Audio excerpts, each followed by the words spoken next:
संसार में गुरु के समान हमारा कोई नहीं है। सच्चा हम सिर्फ सच्चाई उन्हीं में है, क्योंकि संसार में जो भी हो रहे हैं सभी मालिक की कृपा से हो रही है, उन्हीं की दया मेहर से हो रही है।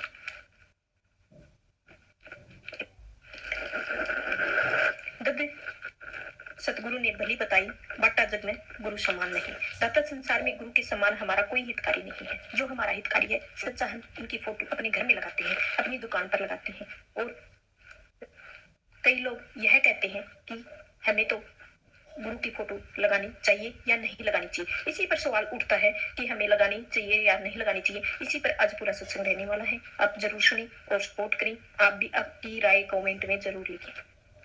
आपको क्या लगता है जरूर जरूर कमेंट में आप लिखें। हमारे मन में बहुत सारे क्वेश्चन अब हो जाते हैं कि गुरु की फोटो लगाने से क्या प्रतीत होता है।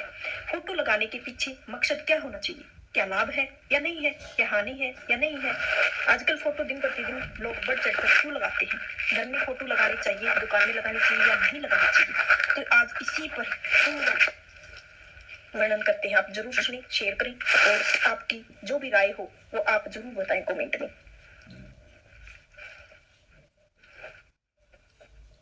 हमें भी पता चले कि आपकी राय कैसी है और कैसी नहीं है। कितने आपके माइंड में क्वेश्चन अप हो रहे हैं या नहीं हो रहे हैं, हमें भी जरूर बताएं। हमको भी पता लगेगा कि आप अच्छे से वीडियो देखते हो या नहीं देखते हो। तो गुरु का स्थान हमारे मन में, परमात्मा का स्थान हमारे गुरु से प्रेम करते हैं और किसी ना किसी माध्यम से उनसे जुड़े हुए हैं। इसीलिए हम अपने गुरु की फोटो लगाते हैं और नामदान मिला हुआ है या हमारे माता पिता को नामदान मिला हुआ है, हम दोनों को नामदान मिला हुआ है, या हमारे घर में कोई और जैसा छोटा भाई बहन, बड़ा भाई बहन, किसी को भी नाम मिला हुआ है, वह लोग जुड़ गए हैं और भाई लोगों की फोटो लगा रखी है। तो इस तरह से गुरु की फोटो घर में हमें लोग लगाते हैं और फोटो लगाने से क्या होता है भाई, मन को शांति मिलती है। गुरु को फोटो से जब निगाहें टकराती हैं तो ऐसा लगता है गुरु हमें देख रहे हैं। हमारे अंदर प्रेम का भाव बनते हैं। भाव से हम अंदर भक्ति जगती है और हमें रोज रोज भजन सिमरन करने के लिए मन करता है। जो लोग भजन सिमरन नहीं करते हैं वह लोग सोचते हैं कि सुबह उठकर गुरु के दर्शन कर लेते हैं, घर जाते हुए हाथ जोड़कर जाते हैं और घर में फिर हाथ जोड़ लेते हैं। उनका यही गुरु भक्ति है। कई लोग रोज रोज भजन सिमरन करने और उनका ध्यान गुरु को फोटो के साथ जब जुड़ता है, जब वह गुरु की आंखों की ओर ललाहट के साथ और उस कदर जुड़ी जाते हैं, उन्हें भजन सिमरन की साथ साथ उन्हें ये भी प्रतीत होता है कि सानिध्य में बना हुआ है और समझो गुरु फोटो खाली नहीं है, कोई फोटो खाली नहीं है। इसके साथ विश्वास और हमारी आस्था और हमारा प्रेम और हमारी भावनाएं सब कुछ जुड़ जाती हैं। विश्वास की बात तो यह है कि दुकानदार की बात आपको सुनाती हूँ कि अपने दुकान के गुरु में फोटो लगाई हुई है। वह गुरु की अर्चना वंदना भी करता है, भक्ति भी करता है और वह कहता है कि कोई चिंता नहीं। और उसकी गुरु दुकान की देख रेख करते हैं, उसी का कोई फिक्र ही नहीं है। कुछ दिनों पहले ही पड़ोसी की दुकान में चोरी हो गई। भाई कहता है कि भाई दुकान के रखवाले हैं, मुझे चिंता की जरूरत नहीं है। अक्सर घर के लोग इधर उधर चले जाएं तो घर में कोई ना हो तब भी चोरियां हो जाती हैं। तो कई लोग ऐसे विश्वास हैं कि भाई शादी के समय सारा घर परिवार दूसरी जगह चला गया और घर में कोई नहीं था। आजू बाजू के मकान जहाँ लोग सोए थे और उनके घर में चोरी हो गई। लेकिन भाई वह आया और कहते हैं हम ठाठ से गए और ठाठ से आए, हम सारा काम करके आ गए। देखो कुछ भी सब कुछ सही है, हमारे घर में गुरु मौजूद है। तो ऐसा भी विश्वास है, यह कोई अंधविश्वास नहीं है। और आप समझिए यह भावनाएं हमारी प्रेम से है। और देखो गुरु हमें देख रहे हैं। आप जिधर भी जाएंगे आपको लगेगा कि गुरु की फोटो हमें आंखों से देख रही है, निहार रही है। चाहे कोने में अपने काम को हम छुप कर उधर देखें तो आपको ऐसा लगेगा कि वह हमें देख रहे हैं। असल मुद्दे पर यही है कि बहुत अच्छी बात है कि हमने गुरु की फोटो अपने घर में लगाई हुई है, दुकान पर लगाई हुई, कार में लगाई हुई, कहाँ भी लगाई हुई हो, लेकिन अच्छी बात है। लेकिन जिन गुरु की फोटो आपने घर दुकान में सब जगह लगा ली है तो भाई हमारी जो कार्रवाई है यहीं तक नहीं होनी चाहिए, हमें थोड़ा आगे भी बढ़ना चाहिए। अगर गुरु से वाकई में सच्चा प्रेम है तो गुरु ने जो कहा है उस पर भी ध्यान देना चाहिए। गुरु कहते हैं आप सुबह उठो, अमृत वेला का नाम भजन करो, बंदगी करो। और हम कहते हैं कि मन नहीं लगता है। वह कहते हैं कि मन लगाने से ना लगे फिर भी आप बैठ के तो देखो, आप अपना नाम की भक्ति तो करो। यह नाम यह काम अपना फर्ज समझकर ही करना सीख लो, अपनी ड्यूटी समझकर ही करना सीख लो। तो हमारा लक्ष्य क्या है? हमारा लक्ष्य है धुन को सुनना और शब्द को प्रकाश को देखना, और यहाँ तक कि ही पूजने में क्या क्या हमारे लिए सहायक होगा, क्या नहीं होगा, हमारे लिए ध्यान और सुमिरन, यानी सुमिरन करते हुए अपने ध्यान को आंखों के पीछे ले जाओ। और जब हमारा ध्यान यहाँ रुकेगा तभी हम शब्द धुन सुन सकेंगे, यानी अपने अंदर उतरकर अंदर के प्रकाश और अंदर की जो धुन है वह जान सकेंगे। यह लक्ष्य तक पहुंच सकेंगे जो हमारी चीजें आई हैं और उन पर ध्यान देने की आवश्यकता है। जो लक्ष्य है हमें दूर ले जा रहा है उन्हीं के विषय में ना सोचो और उनसे दूर रहो। बस यही करना है कि हम हमारे लिए सहायक है, जो हमारे वचन स्मरण में सहायक बने उन्हीं चीजों पर ध्यान देने की आवश्यकता होनी चाहिए। जो सबसे पहला काम है, हमें अपने समय का सदुपयोग करना चाहिए, समय बर्बाद नहीं करना है। हमारे पास ज्यादा समय नहीं है, जो हमें कह रहे हैं उसी समय हम काट हर पल हमारा समय कट रहा है और समय का सदुपयोग करना है। अमृत वेला में जाकर भजन स्मरण करना है। दिन में भी अपने समय मोबाइल के साथ अधिक स्पेंड नहीं करना है, जितनी आवश्यकता हो उतना ही करना है। बाकी जो आपको काम करनी है वह करो, अपने ख्याल गुरु के स्वरूप में रखो और अपना पूरा ध्यान रखो। जो भी हम गंदे कर्म कर रहे हैं, सच्चे कर्म कर रहे हैं, अच्छे कर्म कर रहे हैं, वो हमें पूरे काटने पड़ेंगे। अच्छे करेंगे तो अच्छे भोगेंगे, बुरे करेंगे तो बुरे भोगेंगे। ग्रुप फोटो को देखने की बजाय, उनका ध्यान करने की बजाय आपने मोबाइल पर रील्स देखा जा रहे हैं, स्क्रॉल कर रहे हैं, और इससे क्या फायदा है? आपने 2.5 घंटे, 3 घंटे, 4 घंटे नींद बर्बाद कर दी। देखते हैं कि आजकल मेट्रो की सुविधा है, अधिकतर लोग मोबाइल पर लगे रहते हैं। सब अपनी दूरी जो है तय कर रहे हैं कि स्थान से दूसरे स्थान जब जाना है आराम से बैठ जाओ और उन्हें अच्छा लगेगा उसी समय अपने है। हर व्यक्ति किसी न किसी धर्म से जुड़ा होता है, कोई अपने धर्म से, कोई भक्ति की। हर व्यक्ति अपने सदुपयोग से अपनी दूसरी बात के मन को शांत कर रहा है। इसके लिए ज्यादा सोच विचार मत करना, ज्यादा घोड़े मत दौड़ाना, दिमाग में कोई फायदा नहीं है। इससे अच्छा है कि भाई नियमित तौर से अपना थोड़ा कम सोचो और मन को थोड़ा आराम भी दो। हर बात में अधिकता के साथ बोलने की आवश्यकता नहीं है। हम लोग क्या करते हैं कि बात कोई भी हो हमें अपनी राय देनी होती है, नहीं देनी है। किसी ने मांगी है आपसे, नहीं मांगी है तो हमें नहीं देनी है। अगर कोई मांग रहा है तो देनी है, अपनी प्रतिक्रिया देते हैं। यह सब नहीं करना चाहिए, इससे भी हमारे समय की हानि होती है। हमें अधिक बोलने से भी हमारा ध्यान भंग हो जाता है। काम और क्रोध से भी बचना है, और क्रोध की बजाय हम माफ कर दे, ज्यादा अच्छा है। क्रोध अपने आप को शांत हो जाता है। इसी तरह लोभ की बजाय अपने दूसरों की मदद करने के विषय में सोचें, और समय मिले तो पुस्तकों को पढ़ो और धर्म के शास्त्रों की। अब जैसे ही आजकल पुस्तक आप के पास नहीं है, आप मोबाइल पर गूगल के सहारे किसी के सुविचार पढ़ सकते हो।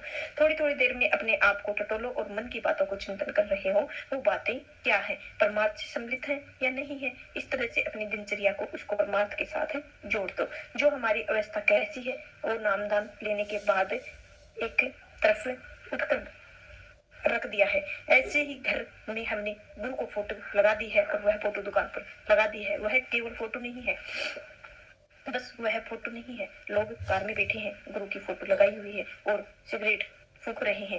कार को साइड में किया हुआ है, गुरु की फोटो लगी हुई है, उसी के अंदर नशा कर रहे हैं। तो गुरु की फोटो की दुकान में लगी हुई है, ग्राहकों के साथ अधिक धोखाधड़ी करते हैं।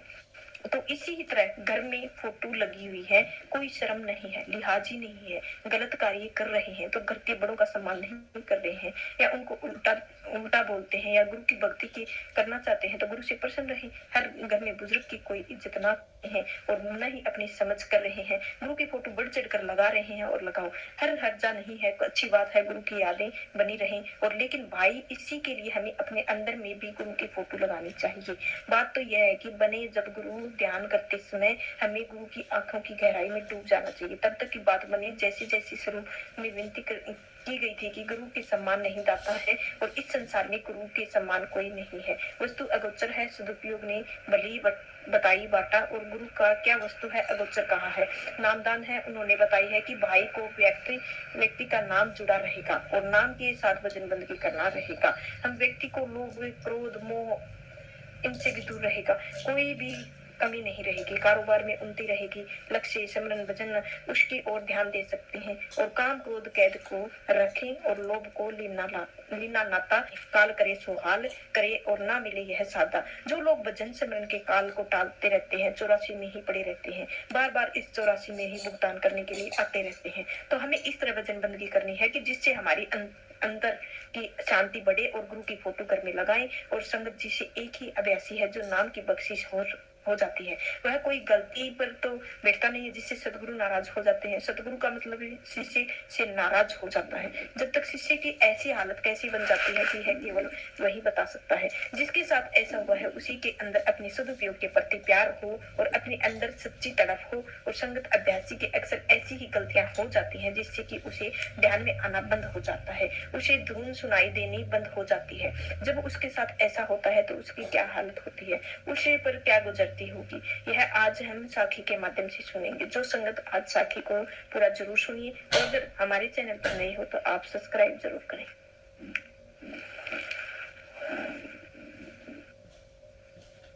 वो एक मिनट भी बेकार नहीं बैठता था। रात को भजन सिमरन करता था और दिन में डटकर सेवा करता था। संगत उसका बहुत ही महान आदर करती थी क्योंकि सभी को यह पता था कि इन पर सतगुरु की बड़ी कृपा है।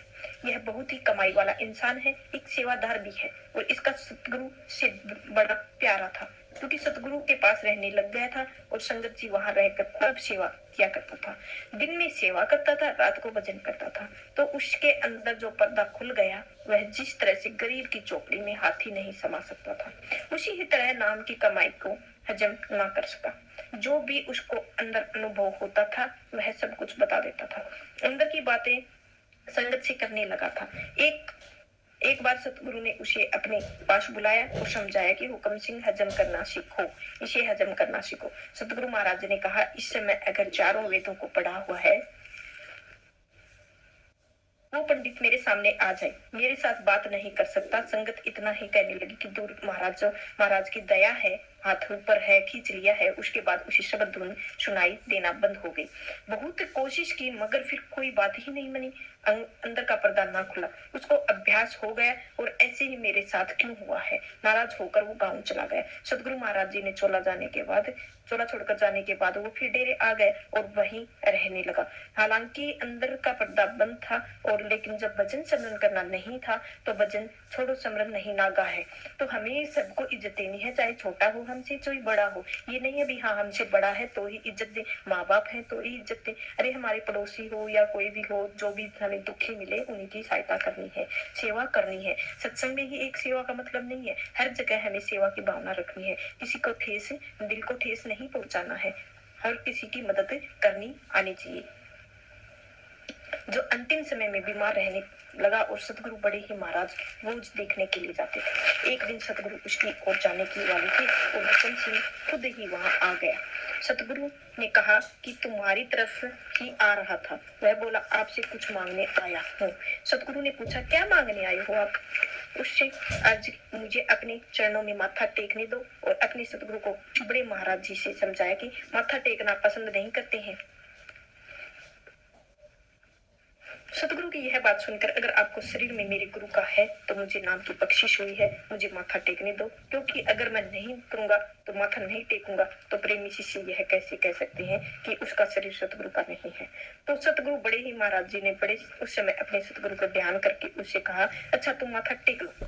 जब उसने अपने चरणों में माथा टेका तो उसी वक्त कहने लगे, मेरी 16 वर्ष की कमाई पड़ी थी वो एकदम खुल गई और मुझे मेरी कमाई वापस मिल गई। अब मेरी संभाल हो गई है और सतगुरु मुझे संभाल लेना। और संगत में कई बार अभ्यास की कमाई का अहंकार हो जाता है तो अंदर को रास्ता बंद होने लगते हैं। यही शिष्य आजमाइश है और इसे भजन सिमरन करना बंद नहीं करना चाहिए, न ही अपने अभाव को लाना चाहिए। पूरी संभाल होती है। जो संगत जी इस साखी में यही प्रेरणा करती है कि हमें बिना नागा भजन सिमरन नहीं करना चाहिए, हमें किसी के बहाने में रहकर ही भजन सिमरन करना चाहिए। यही हमारा मकसद है और यही हमें रखना चाहिए।